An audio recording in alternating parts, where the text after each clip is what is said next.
With the release of the 2019 point-in-time count, we thought it might be helpful to break down some of the numbers for you. Let's begin by looking at the big picture.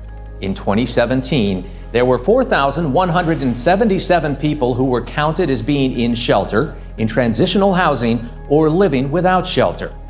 So here's the good news.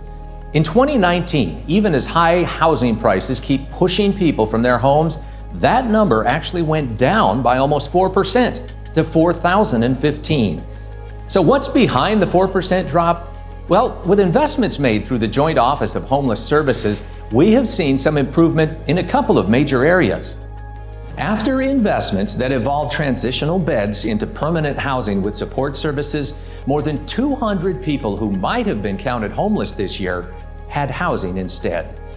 We also saw encouraging signs around family homelessness. Even as housing costs continue to hurt families, the 2019 count revealed a massive 84% drop in families counted without shelter since 2018. A contributing factor to the overall decrease is the record number of people in Multnomah County who receive rental assistance that allows them to stay in their homes or to move out of homelessness due to our investments. Let's talk for a little bit about how the 2019 point-in-time count was conducted and how it's different from previous years. Well, this year, Multnomah County saw its largest, most comprehensive count ever. The process was led by Portland State University.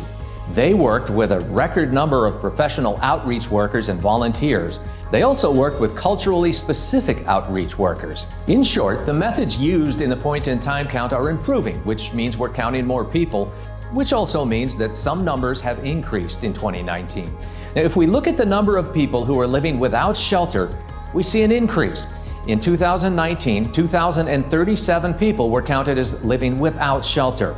That's about an 18% increase over the 2017 count, which saw 1,668. Also, the number of African Americans who were counted as living without shelter increased by 108 people since the 2017 count. And more people counted without shelter say they're struggling with disabilities. In fact, it's around 34% higher in 2019 than in 2017. In our housing market, people with disabilities struggle the most to find and to keep homes they can afford.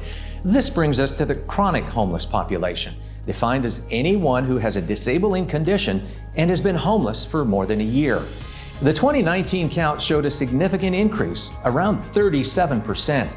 These increases are concerning, but know this. For the populations that have shown increases, the city and county have already been at work finding solutions. A couple of ways we are addressing this need are a new navigation team and 2,000 new units of permanent supportive housing. And of those new units of permanent supportive housing promised, more than 600 have already been completed. The navigation team takes a services-first approach to high-impact campsites and works to connect campers to shelters. There is also the new navigation center that will focus on outreach, shelter, and placement.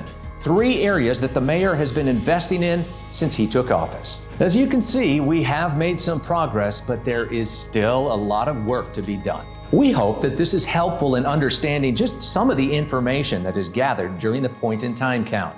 You can find more information about the count at ahomeforeveryone.net.